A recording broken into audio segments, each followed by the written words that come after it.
7 అన్నాడు. 8 అవుతుంది ఇంకా రాలేదేంటి? నేను వచ్చేసా. ఏంటి బేబీ ఇంత లేట్ అయింది? నేను లేట్గా వచ్చానా? ఓ నా దగ్గర వాచ్ లేదు కదా, అందుకే నాకు టైం తెలియలేదు. ఫోన్ ఉంది కదా, అందులో చూసుకోవచ్చు కదా. నేను ట్రాఫిక్ లో వస్తున్నా, నేను ఫోన్ తీసి టైం చూసేలోపు ఏ లారీ బస్సు వచ్చి నన్ను గుద్ది నేను పోతే నిన్ను ఎవరు చూసుకుంటారు? నీకోసమే నేను ఫోన్లో టైం చూడలేదు. వాచే కదా, నేను కొన్ని ఇస్తాలే. ఇంకొకసారి లేట్గా రాకు. అమ్మా కొంచెం ధర్మం ఇవ్వండి అమ్మా. ఎందుకు బేబీ నన్ను అవమానిస్తున్నావు? ఏమైంది బేబీ? ఈ ఏరియాలో బెగ్గర్స్ బాగా రిచ్చు. మినిమం 5,000 10,000 ఇస్తారు వీళ్ళకి. నువ్వు 5 రూపాయలు ఇచ్చావు, రేపటి నుంచి వీళ్ళకి నా మొహం ఎలా చూపించుకోగలను? అవును బేబీ, నా బేబీ ఎక్కడ తగ్గకూడదు. 5,000 ఏంటి, నేను 10,000 ఇచ్చేస్తాను. చూపిరా క్యూఆర్.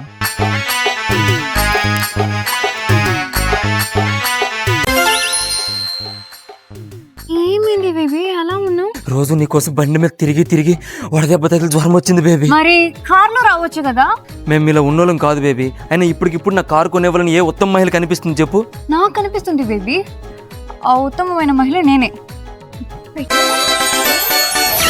ఓ shit man, shit shit shit. ఏమైంది బేబీ? నువ్వు యాక్ట్ చేసిన దివానా మూవీ రిలీజ్ అవుతుంది కదా, దానికి నా డబ్బులతో నేను మూవీకి తీసుకెళ్తామంటే మా ఫ్రెండ్ గట్రా డబ్బులు దొబ్బేసి తాగేసాడంట. ఇప్పుడు నేను మూవీకి ఎలా తీసుకెళ్ళాలి? మన మూవీ కోసం నేను ఎప్పుడో టికెట్ బుక్ చేశాను. ఇప్పుడు కార్ వాచ్ 2 ఉన్నాయి కదా, టైంకి రా.